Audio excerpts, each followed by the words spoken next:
ఒక పిల్లాడు నా దగ్గరికి వచ్చాడు. నేను విశాఖపట్నంలో వెంకటేశ్వర మహాత్యం గురించి ఉపన్యాసాలు చెప్తున్నా. నేను వేదిక దిగి ఇంటికి వెళ్ళిపోతుంటే నా కభాలన కాళ్ళ మీద పడి ఒకే ఒక్క క్షణం మీతో మాట్లాడచ్చా అన్నాడు. నాకు అతని ముఖం చూసి అతను ఏదో చాలా ఉత్కంఠతో ఉన్నాడని, ఏం కావాలన్నాను.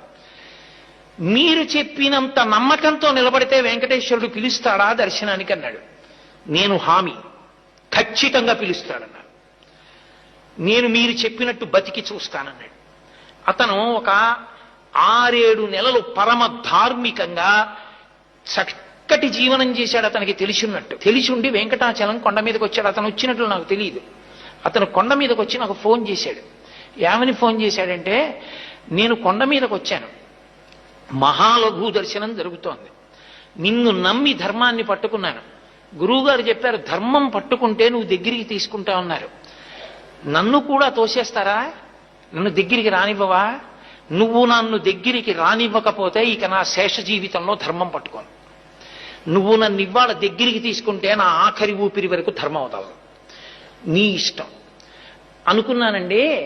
అకస్మాత్తుగా ఎవరో వచ్చి నన్ను పిలిచి, ఏమండి హుండీ లెక్క పెడుతున్నప్పుడు కాసేపు అక్కడ నిలబడి చూడాలి, అదేదో ఒక ప్రత్యేకమైన విధి ఉంటుంది భక్తుల్లో కొంతమందికి, నేను ఎప్పుడు చేయలేదు, నాకు తెలియదు, అలా ఉంటుంది అని చెప్పి నన్ను పిలిచారండి. పిలిచి కొంతసేపు నేను ఆ సేవ చేసిన తర్వాత, అలా చేసిన వారికి దర్శనం ఉంది బాబు అని లోపలికి తీసుకెళ్లి దర్శనం చేయించి పంపించారు.